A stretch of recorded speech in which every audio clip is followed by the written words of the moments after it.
नमस्कार प्रिय विद्यार्थियों, आज हमने कक्षा 12 का जो प्रथम अध्याय भारत का वैभवपूर्ण अतीत, जिसमें हमने पुरातात्विक स्रोत के बारे में पढ़ लिया था। देखो, अब आपको एक सूचना दे दूं मैं, आप रिस्पांस में कमेंट करके बताएं कि कितने लोग शेड्यूल को कंटिन्यू फॉलो कर रहे हैं, ताकि हम इसको निरंतर क्लास को रख सकें। अभी 2-3 दिन बीच में गैप हो गया, आगे से निरंतर की कोशिश रहेगी। पुरातात्विक स्रोत के बारे में हमने अच्छे से पढ़ लिया था कि जो इतिहास को जानने के स्रोत है, पुरातात्विक स्रोत हो गए थे हमारी पहली क्लास में। आज हमने पढ़ने हैं साहित्यिक स्रोत। साहित्यिक स्रोतों को हमने 2 भागों में बांटा था, धार्मिक साहित्य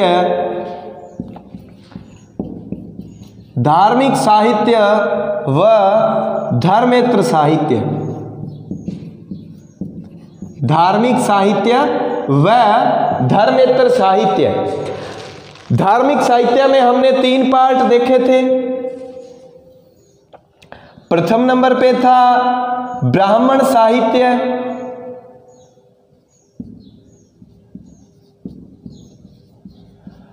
और दूसरे नंबर पर था बौद्ध साहित्य, एवं तीसरे नंबर पर था जैन साहित्य।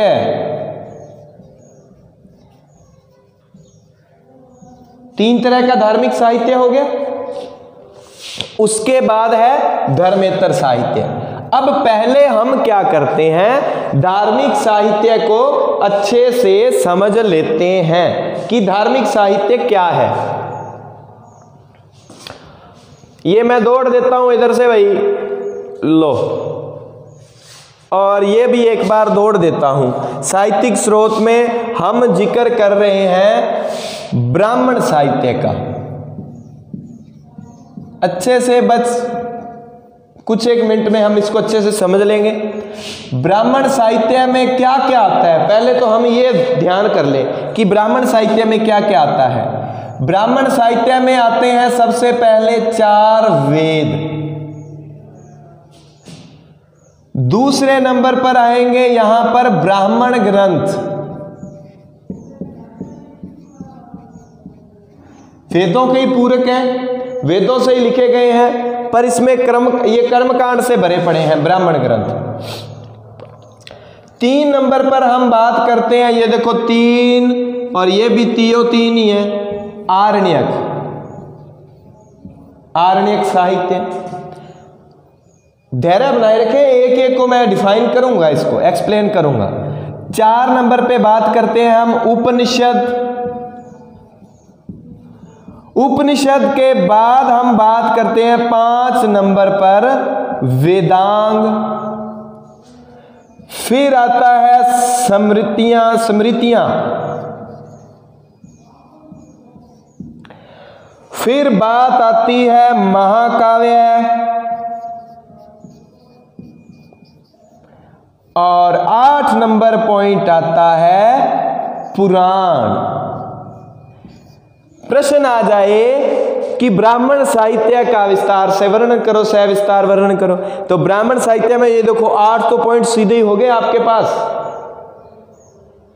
हालांकि प्रश्न जो है, बड़ा प्रश्न यहां से सीधा एक आ सकता है कि भारतीय इतिहास को जानने के पुरातात्विक स्रोत का वर्णन करो। तो पुरातात्विक स्रोत में हमने एक सारणी बनाई थी, उनके बारे में आप अच्छे से विस्तार से वर्णन कर सकते हो। चाहे बड़ा प्रश्न आ जाए, कोई दिक्कत नहीं आपको।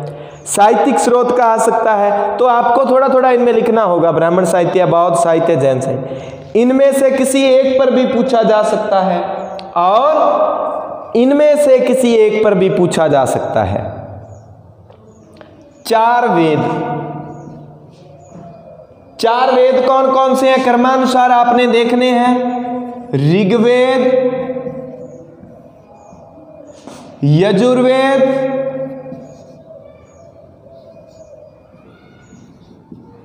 सामवेद और अथर्ववेद।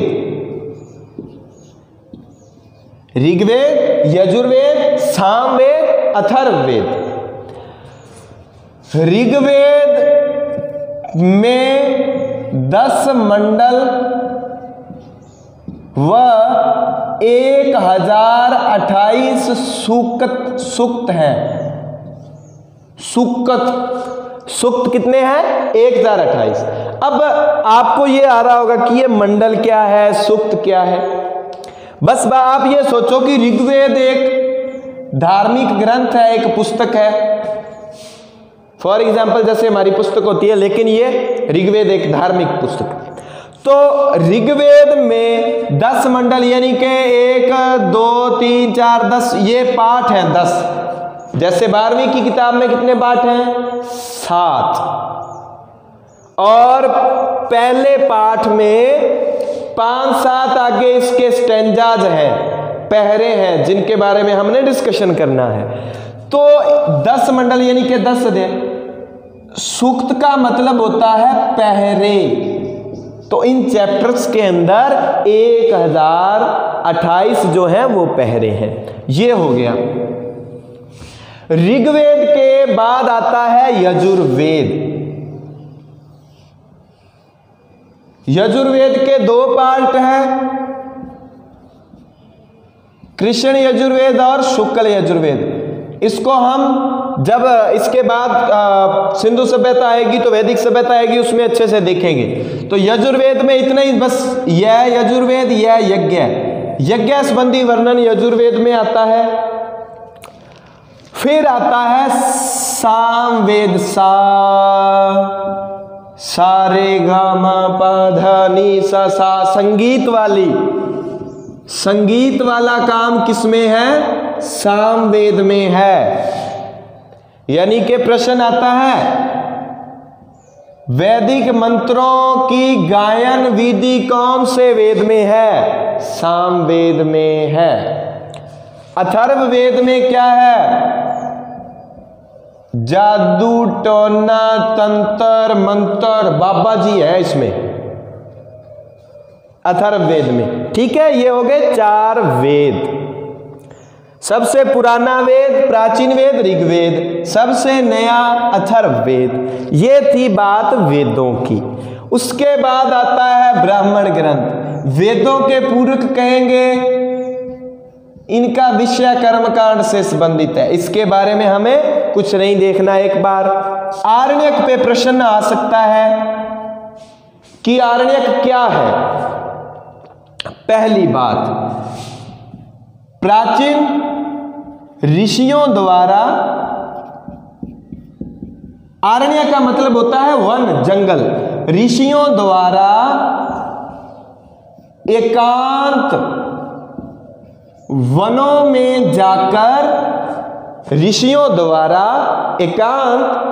में जाकर, जिस साहित्य की रचना की गई उसको क्या कहते हैं?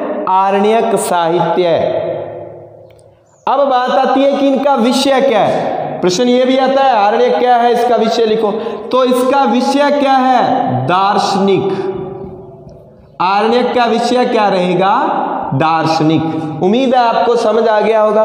फिर भी कोई भी बात आपको समझ ना आए, डिस्क्रिप्शन बॉक्स में मेरा मोबाइल नंबर दिया होता है, व्हाट्सएप नंबर है, मैसेज करके आप पूछ सकते हैं। कमेंट बॉक्स में कमेंट करके पूछ सकते हैं।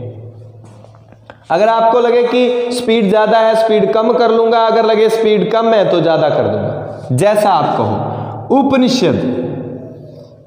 उपनिषद का अर्थ होता है गुरु के समीप बैठना। गुरु के समीप बैठना। शिष्यों द्वारा गुरु के पास, प्राचीन ऋषि मुनियों के पास बैठकर जिस साहित्य की रचना की गई उसे उपनिषद कहते हैं। इनका विषय क्या है? नैतिकता से संबंधित है। उसके बाद आते हैं वेदांग। वेदों को ठीक तरह से समझने के लिए परिभाषा, वेदांग क्या, प्रश्न आता है वेदांग क्या है और वेदांगों की संख्या लिखो। तो वेदांग वेदों को ठीक तरह से समझने के लिए जिस साहित्य की रचना की गई उसे वेदांग कहते हैं। वेदांग की संख्या कितनी है? 6। वेदांग कितने हैं? 6 वेदांग के नाम लिख लो आप। शिक्षा, कल्प, व्याकरण, निरुक्त,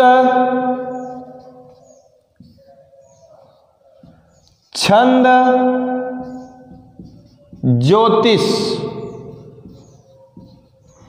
शिक्षा, कल्प, व्याकरण, निरुक्त, छंद, ज्योतिष। इस तरह से बार बार बोलोगे, याद हो जाएंगे। ये बात होगी वेदांग की। वेदांग के बाद हमारा पॉइंट था स्मृतियां। स्मृतियां भी वेदों से संबंधित है, विशेष रूप से इनमें कानून की बात की गई है। और स्मृतियों में सबसे प्राचीन स्मृति है मनुस्मृति। सबसे प्राचीन स्मृति कौन सी है? मनुस्मृति। उसके बाद बात करते हैं हम महाकाव्य की। हमारे महाकाव्य कितने हैं? महाकाव्य हैं 2। कौन कौन से? रामायण एवं महाभारत। 2 महाकाव्य हैं हमारे, रामायण एवं महाभारत। 8 नंबर पॉइंट जो हमारा है वो है पुराण। प्रश्न आता है पुराण। पहली बात, पुराणों की संख्या कितनी है? 18। सबसे प्राचीन पुराण कौन सा है? सबसे प्राचीन है मत्स्य पुराण। फिर बात आती है कि पुराणों के विषय कितने हैं। ये बात बहुत इंपॉर्टेंट आ जाती है। पुराण के विषय हैं 5। पुराण पे आ गई, मान लो टिप्पणी आ गई या सीधा आ गया पुराणों के विषय लिखो, तो 5 कौन कौन से हैं? सर्ग। बोर्ड एग्जाम, 12वीं बोर्ड एग्जाम के दृष्टिकोण से एक एक चीज आपको बता रहा हूं। प्रतियोगी परीक्षाओं के लिए तो महत्वपूर्ण है ही, 12वीं वालों के लिए भी बहुत महत्वपूर्ण है। सर्ग, प्रतिसर्ग, मनवंतर, वंश और वंशानुचरित।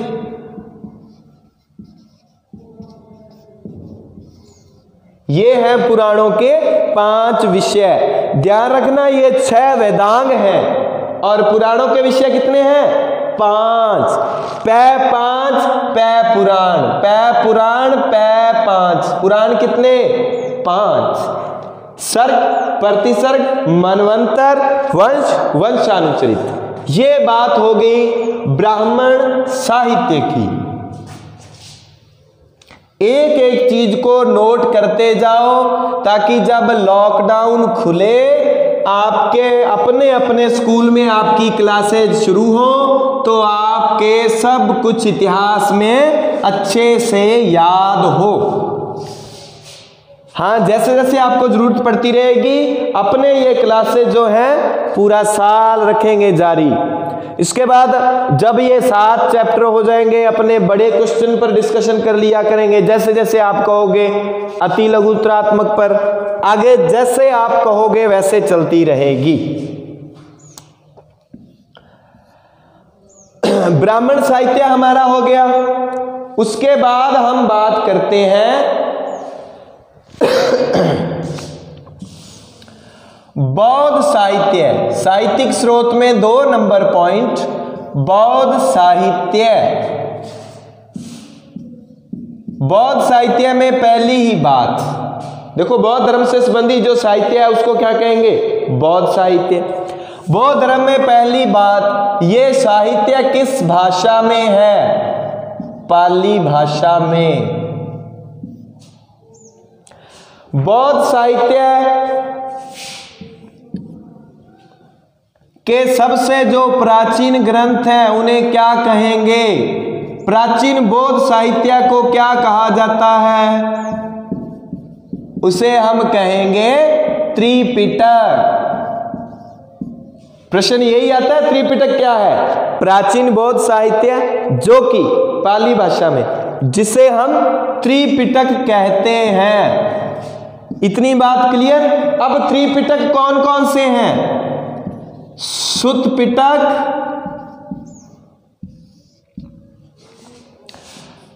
विनय पिटक, सुत्त पिटक, विनय पिटक और अभिधम पिटक। त्रिपिटक प्राचीन बौद्ध साहित्य त्रिपिटक है, इसकी संख्या 3 है। सुत्त पिटक, विनय पिटक और अभिधम पिटक। बौद्ध साहित्य में 1 नंबर बात त्रिपिटक है, 2 नंबर बात है जातक कथाएं। इस चैप्टर को अच्छे से जब हम कर लेंगे, उसके बाद जब भी आपके पास पासबुक होगी तो आप चाहे अन्य महत्वपूर्ण प्रश्न हल कर लेना, चाहे पाठ्य पुस्तक के सब प्रश्न आपके वीडियो के बाद हल होंगे। जातक कथाओं की संख्या 549। अब बात आती है जातक कथाएं हैं क्या? महात्मा बुद्ध के पूर्व जन्म की कथाओं को जातक कथाएं कहते हैं। कहते हैं कि महात्मा बुद्ध का जब वो बुद्ध के रूप में अवतारित हुए, उससे पहले उनके 549 जन्म हो चुके थे। वो सब कथाएं क्या है? जातक कथाएं। ये नहीं है कि बौद्ध साहित्य के बारे में, बौद्ध धर्म के बारे में जितना लिखा गया पाली भाषा में लिखा गया, इसके अलावा संस्कृत भाषा में भी है, लेकिन मूल जो बौद्ध साहित्य है वो पाली भाषा में ही है। जैसे संस्कृत में अगर हम बात करें, बौद्ध साहित्य में एक अन्य रचना की 3 नंबर पर वो बात आती है अश्व घोष की। अश्व घोष की 3 किताबें हैं, ये पूछी जा सकती हैं। कौन कौन सी? बुद्ध चरित्र, मंजूश्री मूल कल्प और सौंदरानंद महाकाव्य।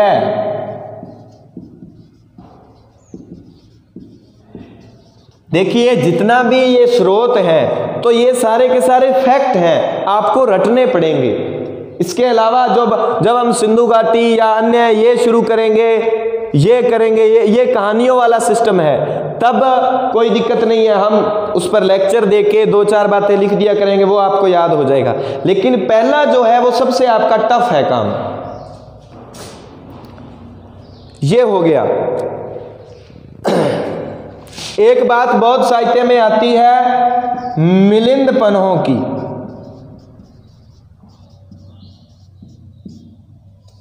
बौद्ध धर्म से संबंधित पुस्तक है ये। मिलिंद पन्हों की पिछले से पिछली बार शायद प्रश्न आया था कि मिलिंद पन्हों ग्रंथ किस भाषा में है। पहली बात पाली भाषा में है मिलिंद पन्हों।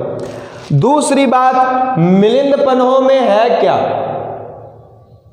मिलिंद पन्हों में है राजा मिनांडर। मिलिंद का अर्थ है मिनांडर और पन्हों का अर्थ है प्रश्न, अर्थात मिनांडर के प्रश्न। बौद्ध धर्म को मानने वाला राजा मिनांडर और बौद्ध भिक्षु नागसेन के मध्य जो वार्तालाप होता है वो मिलिंद पन्हों ग्रंथ में है। राजा मिनांडर की कुछ जिज्ञासाएं थी, उसने बौद्ध धर्म से संबंधित तर्क वितर्क किया, बौद्ध भिक्षु नागसेन ने उसको संतुष्ट कर दिया और मिनांडर खुश होकर फिर बौद्ध धर्म ग्रहण कर लेते। ये है बौद्ध साहित्य। मिलिंद पन्हों का यहां पाली भाषा का जिक्र चल रहा था, इसलिए मैंने यहां जिक्र कर दिया। बौद्ध साहित्य के बाद हम बात करते हैं, बौद्ध साहित्य के बाद बात करेंगे हम जैन साहित्य की। बौद्ध साहित्य के बाद 3 नंबर पर है जैन साहित्य। बस इतना ध्यान रखना है, जैन साहित्य को क्या कहते हैं? आगम। बौद्धों का जो साहित्य है वो है त्रिपिटक, इधर आगम। वो साहित्य बौद्धों का पाली भाषा में, जैन साहित्य है प्राकृत भाषा में।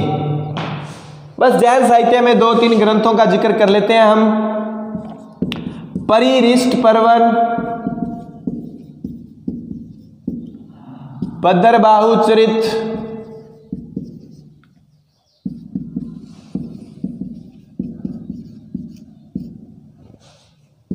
और एक हम बात कर लेते हैं,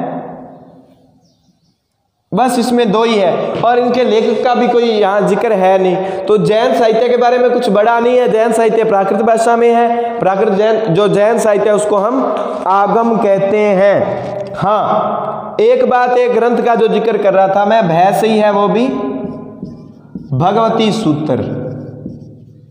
इस जैन ग्रंथ में 16 महाजनपद का वर्णन है। जैसे बौद्ध ग्रंथ अंगुत्तर निकाय में भी 16 महाजनपद है, उसी तरह जैन ग्रंथ, वो बौद्ध ग्रंथ है, इस जैन ग्रंथ में 16 महाजनपद हैं। कंपटीशन के दृष्टिकोण से बहुत इंपॉर्टेंट बात है ये, क्योंकि बौद्ध साहित्य का तो हमें पता ही होता है कि बौद्ध ग्रंथ अंगुत्तर निकाय में उसका वर्णन। ये हो गया धार्मिक साहित्य। मिलिंद पन्हो जो बौद्ध साहित्य में जिक्र किया था, बार बार बता देता हूं, धर्म से कोई उसका है नहीं इतना।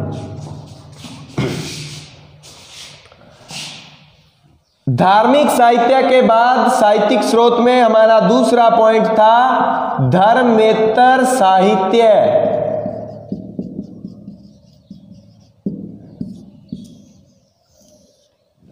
धर्मेतर साहित्य में हमारे पास पॉइंट थे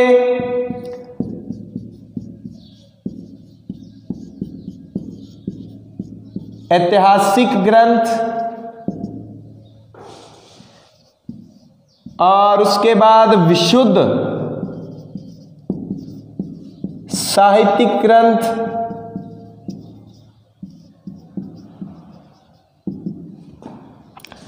फिर उसके बाद क्षेत्रीय साहित्य,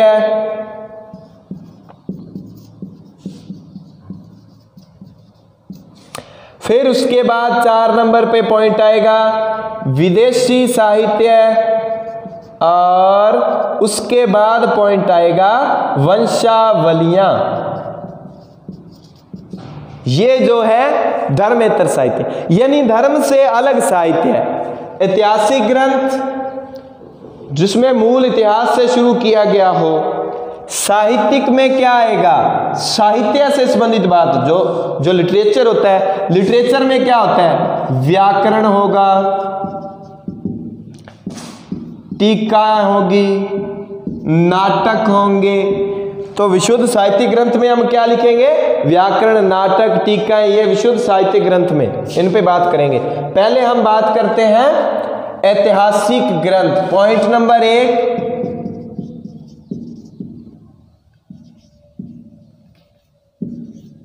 ऐतिहासिक साहित्य।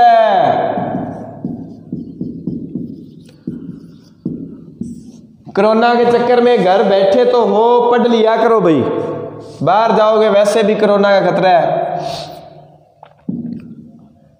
ऐतिहासिक साहित्य में पहला नंबर जो पॉइंट है वो है राजतरंगिणी पुस्तक।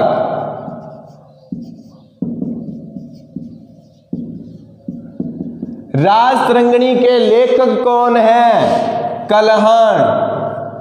दूसरा प्रश्न, राजतरंगिणी में क्या है, किसका वर्णन है? राजतरंगिणी में है कश्मीर का इतिहास।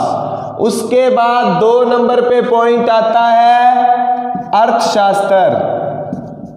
अर्थशास्त्र के लेखक कौन है? कौटिल्य। कौटिल्य कह दो या चाणक्य कह दो या विष्णुगुप्त कह दो, एक ही, तीनों नाम एक ही व्यक्ति के हैं। इसमें क्या है? मौर्यों के बारे में जानकारी मिलती है अर्थशास्त्र में, मौर्यों के बारे में जानकारी। इसके बाद बुक आती है हर्षचरित। इसमें इसकी रचना किसने की? बाणभट्ट ने। हर्षवर्धन से की जानकारी मिलती है। हर्षचरित के लेखक कौन है? बाणभट्ट। इसके बाद पृथ्वीराज विजय। देखो, विजय जयानक, विजय जयानक नाम से ही याद रह जाएगा। इसके बाद एक पुस्तक का और नाम आता है हमीर महाकाव्य, जिन्होंने बोर्ड की क्लास में 90 से 100 तक का स्कोर रखना है, वो अभी से स्टार्ट कर दो और एक एक चीज अच्छे से पढ़ लो। ये नयन चंद्र सूरी की है।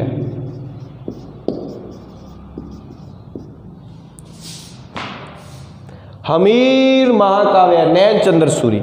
ये हो गए ऐतिहासिक ग्रंथ। बस इनमें से किसी एक पुस्तक के बारे में पूछा जा सकता है और कुछ नहीं है। ऐतिहासिक ग्रंथ के बारे में दो, उसके बाद 2 नंबर पॉइंट है विशुद्ध साहित्य। विशुद्ध साहित्य में बात करते हैं हम पाणिनि की पुस्तक अष्टाध्यायी और व्याकरण में बात आती है पतंजलि का महाभाष्य। 2 पुस्तकों का विशुद्ध साहित्यिक ग्रंथों में ये साहित्य के दृष्टिकोण से जिक्र हो गया। मैंने आपको बताया था विशुद्ध साहित्यिक ग्रंथ में क्या आएंगे?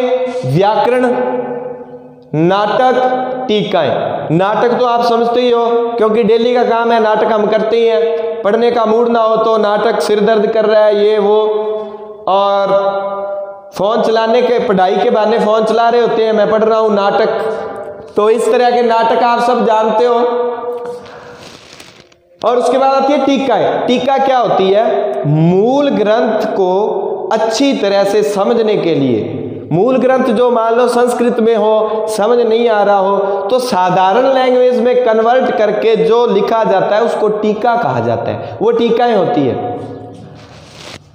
अब नाटक में मैं जिक्र करूं तो कालिदास हिंदी साहित्य में भी आपको पढ़ने को मिलेंगे। कालिदास ने लिखा मालविका अग्निमित्र, अभिज्ञान शाकुंतलम,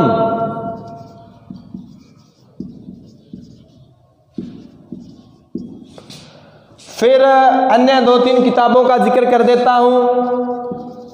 विशाख दत्त ने एक रचना लिखी मुद्रा राक्षस,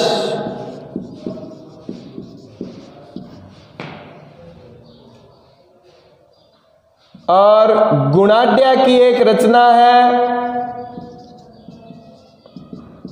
वृहत कथा। वृहत कथा। इसी के साथ ये मैं मिटा देता हूं, ऊपर लिखता हूं। इन किताबों को आपको रटना पड़ेगा। क्षेमेंद्र की वृहत कथा मंजरी। आप बोर हो जाओगे, सभी किताबें लिखाऊंगा तो। इन सभी किताबों का जिक्र आगे हमारे जब तक प्राचीन भारतीय इतिहास चलेगा, मौर्य, गुप्त, ये आता रहेगा। शूद्रक की होगी मृच्छकटिकम,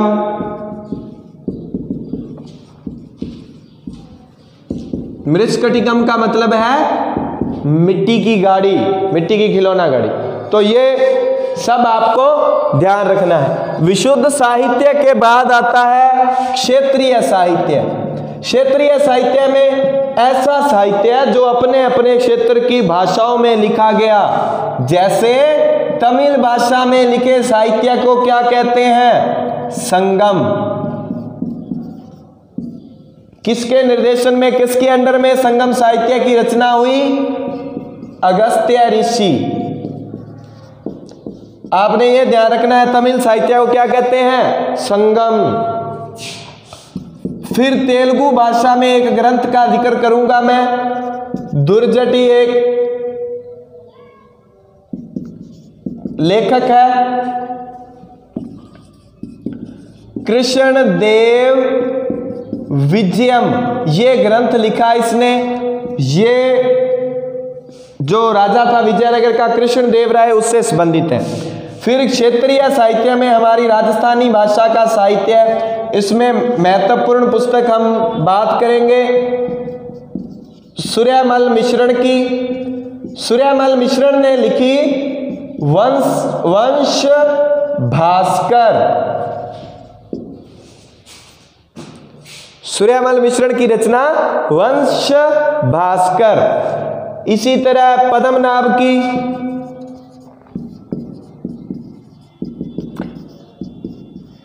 कन्नड़ दे प्रबंध और चंद्रबरदाई की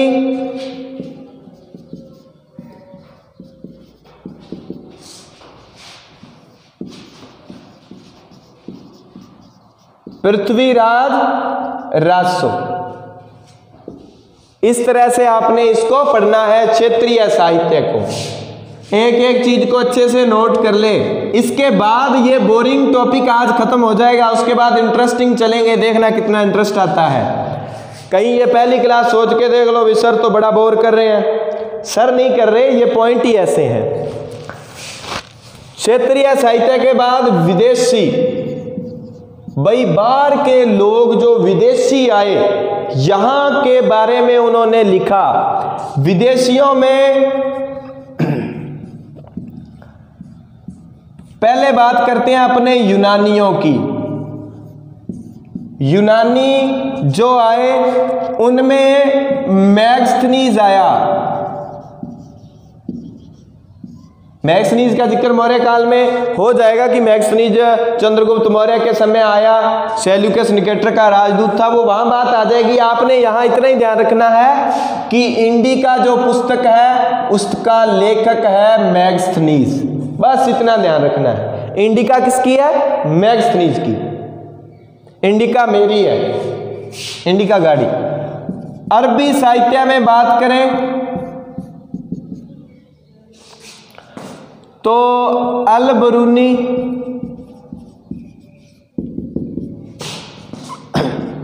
तारीख हिंद,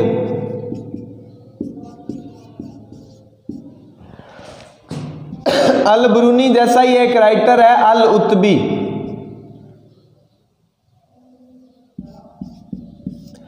अल उत्बी की रचना है, ये तारीख हिंद है, उसकी रचना है तारीख यामिनी। पानी पी लूं थोड़ा सा मैं।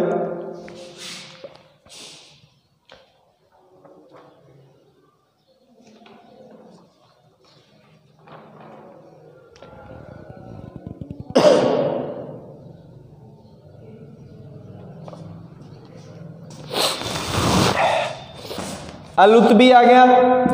अल-उत्बी की तारीख यामिनी मैंने बता दी आपको। तारीख यामिनी का शायद जिक्र अपनी पुस्तक में है नहीं, अल-उत्बी की रचना का। हाँ, उत्बी की एक रचना अपनी बुक में जो दी हुई है वो है मिडास ऑफ गोल्ड। उत्बी है, इनके नाम बड़े बड़े होते थे, यहां तो उत्बी दिया है, वैसे इसका नाम था अबू नस्तर बिन मोहम्मद अल जबरूल उत्बी, इतना बड़ा नाम। अरबी साहित्य के बाद अरबी साहित्य में एक विशेष रचना है चचनामा, जिसके लेखक का पता नहीं है, लेकिन जो अरबों ने सिंध पर आक्रमण किया उसकी जानकारी मिलती है चचनामा से। आपने ये ध्यान रखनी है।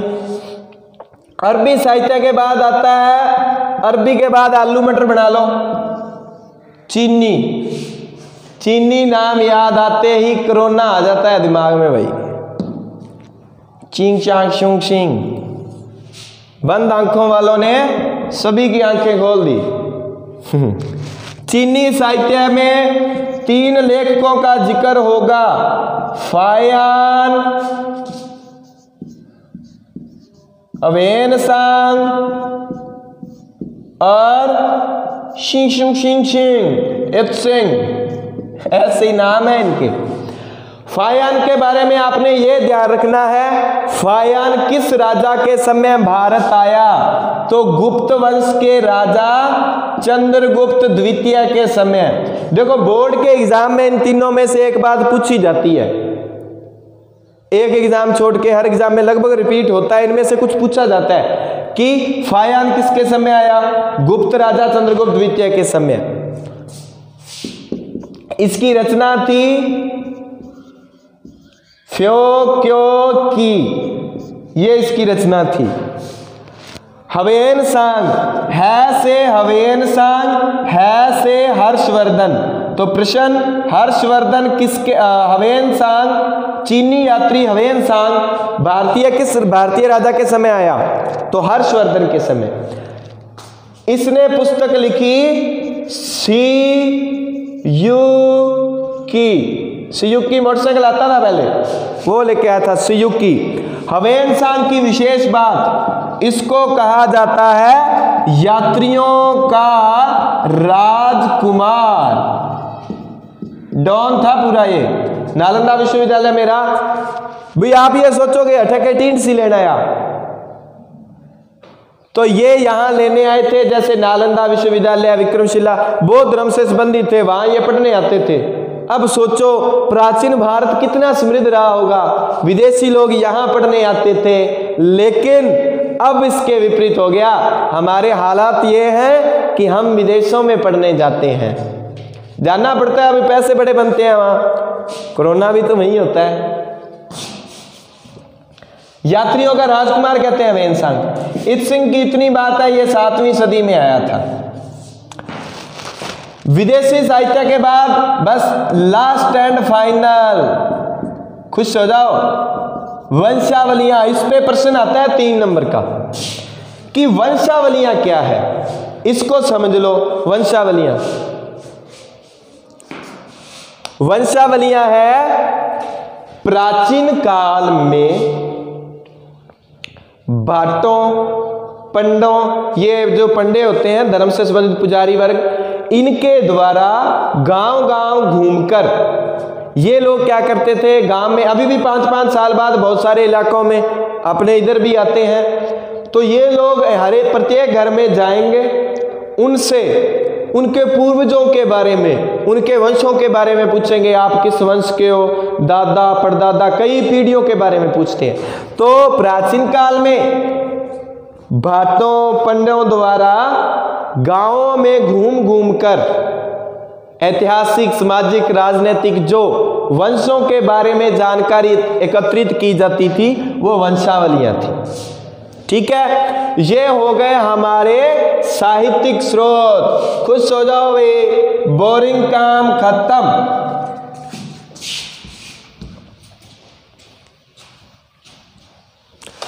बोरिंग काम हो गया खत्म। ठीक है, अब हम जो पढ़ेंगे वो पढ़ेंगे नेक्स्ट जो पॉइंट है हमारा, जो है नेक्स्ट पॉइंट हमारा इस बुक के अनुसार प्राचीन भारत का जो साहित्यिक स्रोतों को जानने के बाद हम पढ़ते हैं सांस्कृतिक विस्तार। सांस्कृतिक विस्तार में मैं पहले से बता चुका हूं, कुछ जो बाहर के कुछ जगह है, द्वीप हैं, उनका जिक्र आता है। जैसे जावा, सुमात्रा, श्रीविजय में सुमात्रा एक स्थापना हुई। फिर आता है जावा में बोरोबुदुर का स्तूप है, विश्व का प्रसिद्ध स्तूप।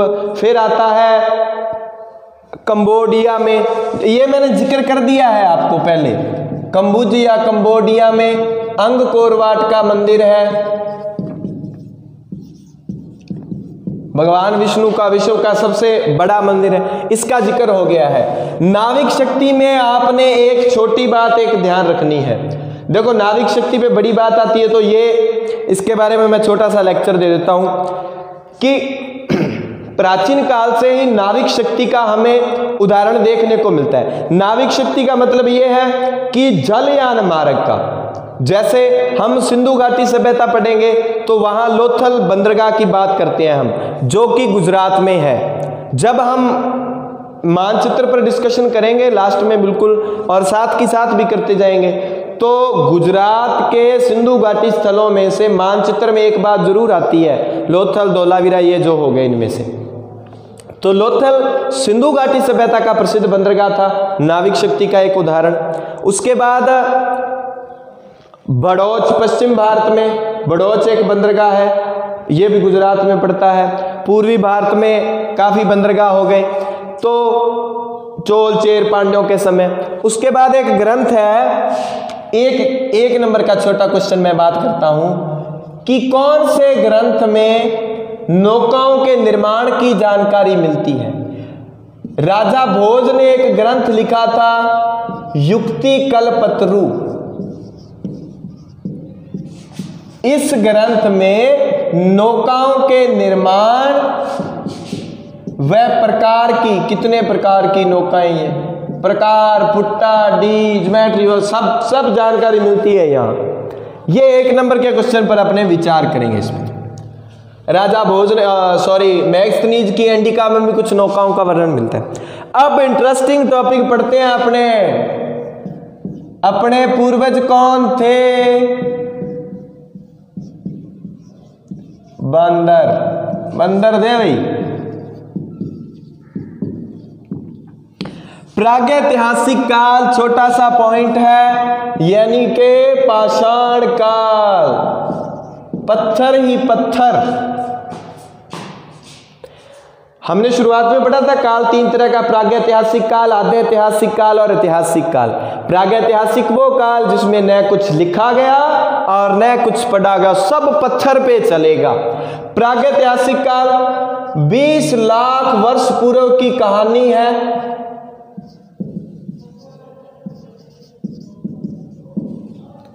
प्रागैतिहासिक काल यानी कि पाषाण काल। पाषाण काल को कितने भागों में बांटते हैं हम? पाषाण काल को 3 भागों में। पुरा पाषाण काल, मध्य पाषाण काल और नव पाषाण काल।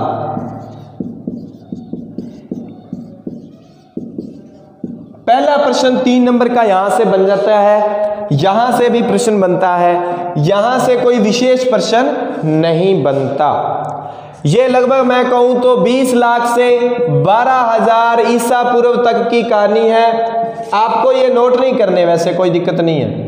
ये 12,000 से 10,000 ईसा पूर्व तक की कहानी है। ये 10,000 से बाद की 6,000 4,000 ईसा पूर्व तक, और उसके बाद सिंधु घाटी सभ्यता चलती है। ठीक है, हमारे ऐतिहासिक कालक्रम में पुरा पाषाण काल जो है इसको भी 3 भागों में बांटा जाता है। इनका कोई भाग नहीं है, इनका एक ही है, मध्य पाषाण।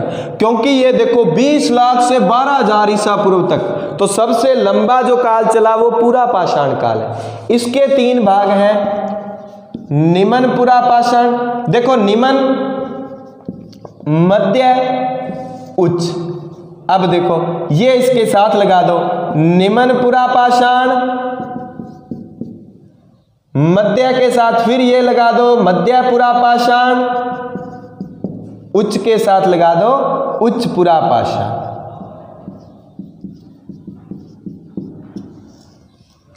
ये जो हम पॉइंट पढ़ेंगे ना, शैल चित्र शैल कला, वो उच्च पुरा पाषाण काल में आ जाती है। क्यों पाषाण काल के उच्च पुरा पाषाण? क्योंकि उच्च पुरा पाषाण काल में आधुनिक मानव, जिसे हम कहते हैं होमो सैपियंस, होमो सैपियंस यानी कि आधुनिक मानव का उदय हो चुका था। इनके बारे में कुछ हमारे पास विशेष नहीं है, हमारे पास है मध्य पाषाण काल के बारे में।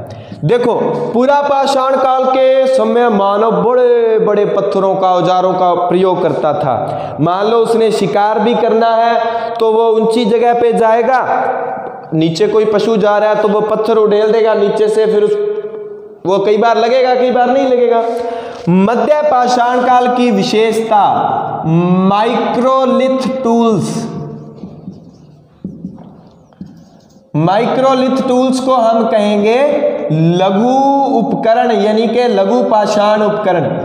पत्थर के जो उपकरण थे वो छोटे छोटे हो गए हैं इस समय। और विशेष बात, मानव ने इस समय किसी को गुलाम बना लिया। किसको? पशु को। तो मध्य पाषाण काल में मानव क्या करेगा? पशु पालन करना शुरू कर देगा। नव पाषाण काल के बारे में क्वेश्चन कैसे बनते हैं? नव पाषाण काल का वर्णन करो, इसमें क्या क्या था? तो इसमें देखो क्या क्या है। नव पाषाण काल में मानव के जीवन में परिवर्तन आता है। पशुपालन के साथ साथ वो क्या करेगा? कृषि कार्य। तो मानव ने पशुपालन व कृषि कार्य शुरू कर दिया, एक पॉइंट। 2 नंबर पॉइंट, जब मानव कृषि करने लग जाएगा, आपको पता है खेती का एक सीजन 6 मंथ का लगभग होता है, तो खेती को पालने के लिए वहां रहना भी पड़ेगा। तो मानव का स्थायी आवास हो गया। इससे पहले मानव स्थायी नहीं रह रहा था, स्थायी निवास। और क्या किया उसने? इस समय बढ़िया गाड़ी पे चलने लगा, बोलेरो, पजेरो, स्विफ्ट डिजायर, ये सब। ऑडी उडी का तो क्या नाम लें, छोटी छोटी गाड़ियां हैं। तो पहिए का आविष्कार हो गया और पॉलिश वाले मर्दमान प्रयोग करने लग गया, मिट्टी के बर्तन बढ़िया अच्छी पॉलिश लगा के। तो ये विशेषताएं जो है नवपाषाण काल की है। अब बात आती है प्रागैतिहासिक शैल चित्रकला की। मैं यहां लिखता हूं शैल चित्रकला। इसके बारे में पहले बताया भी है, दोबारा बता देता हूं। प्राचीन मानव गुफाओं में उच्च पुरापाषाण से यह शुरू होता है। उच्च पुरापाषाण काल में मानव गुफाओं में, चट्टानों में, नदियों के आसपास के क्षेत्रों में एक गुफा में रहने लग गया था। वो उसका शैल निवास था, पत्थर का निवास। और मानव वहां पर कोई ना कोई चित्रकारी करता रहता था। और वो जो चित्रकारी थी वो शैल चित्रकला थी। यानी कि प्राचीन उच्च पुरापाषाण काल में मानव जो गुफाओं में रहता था, उस समय वो शैल की गुफाओं की छतों पर और दीवारों पर जो चित्रांकन करता था वह शैल चित्रकला है। शैल चित्रकला, सबसे ज्यादा शैल चित्र कहां मिले हैं? भीमबेटका, मध्य प्रदेश, एमपी के भीमबेटका में। तो ये स्थान जब मानचित्र करते हैं उसके दृष्टिकोण से भी इंपॉर्टेंट। राजस्थान में आलनिया, कोटा में काफी मिले हैं। आलनिया जगह पड़ती है कोटा में। मध्य प्रदेश, राजस्थान, अलवर में भी कुछ जगह पर। तो ये शैल चित्र कला है। अब आपको काम क्या करना है? इसका नोट्स बना लेना, नोट्स बना लो इसके। और नोट्स बना के आप काम क्या करो, मेरे को रिप्लाई करके बताना भैया। आप विद रिक्वेस्ट बोल रहा हूं ताकि मेरे को पता चलता जाए। क्योंकि देखो मेरी भी गवर्नमेंट ड्यूटी है, लेक्चरर हूं मैं, तो ड्यूटी भी देनी पड़ती है। टाइम निकाल के मुश्किल से आपके लिए लेक्चर तैयार करता हूं। तो आपको किस तरह की जो सुविधा चाहिए वो बता देना कमेंट बॉक्स में। तो 12वीं वालों का टेस्ट भी लिया जा सकता है, आप किसी भी तरह से बता दें। व्हाट्सएप नंबर मैं दे दूंगा डिस्क्रिप्शन बॉक्स में। और जो कंपटीशन एग्जाम की तैयारी कर रहे हैं उनके लिए भी सुविधा चल रही है। तो ज़्यादा से ज़्यादा इसको शेयर करना ताकि आपके भाई बहनों का फायदा हो सके। चैनल सब्सक्राइब कर दें, लाइक कर दें, कमेंट करके बताएं। धन्यवाद। जय हिंद, जय भारत।